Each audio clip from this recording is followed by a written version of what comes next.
Hi guys, this is my first mini vlog आणि आता मी चालू मम्मीची शॉपिंग करण्यासाठी. तर आता मी निघतोय. तर ही माझी इनोसेंट मम्मा, जिला वाटत होतं मी फोटो काढते म्हणून मी फोटोच काढत नव्हते, कारण तिला माहीतच नव्हतं की मी व्लॉग करणार आहे. तर आता आम्ही निघतोय रिक्षा स्टॉपवरती, कारण आम्ही रिक्षा पकडून जाणार आहोत, कारण घरी बाईक असून त्याचा काहीच उपयोग नाही. मम्मी मला ती चालवूच देत नाही. तर अशा प्रकारे आम्ही आता चालू रिक्षातून आणि आता आम्ही पोहोचलोय तिथे. तर आम्ही आता जाणार आहोत त्या शॉपमध्ये जिथून आम्हाला खरेदी करायची आहे. तर आता ते आहे हे शॉप.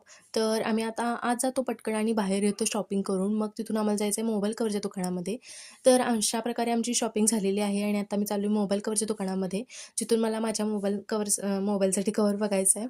तर अनफॉर्च्युनेटली तिथे मला माझ्या मोबाईलसाठी काही खास कवर नाही मिळाला, म्हणून आम्ही बाहेर आलो आणि मग गेलो मंदिरामध्ये. मंदिरामध्ये मस्त जाऊन दर्शन घेतलं आणि थोडा वेळ बसून बाहेर आलो. थोडा वेळ बसून बाहेर आल्यानंतर थोडी भूक लागली होती, म्हणून आप्पे सेंटरवरती जाऊन आप्पे खाल्ले. पुढे आल्यानंतर पाणीपुरी स्टॉल दिसला म्हणून पाणीपुरी पण खाल्ली. अशा प्रकारे घरी आलो आणि हा ब्लॉग इथेच संपतोय. तर आवडला असेल तर लाईक, कमेंट, सबस्क्राईब करा. Bye bye.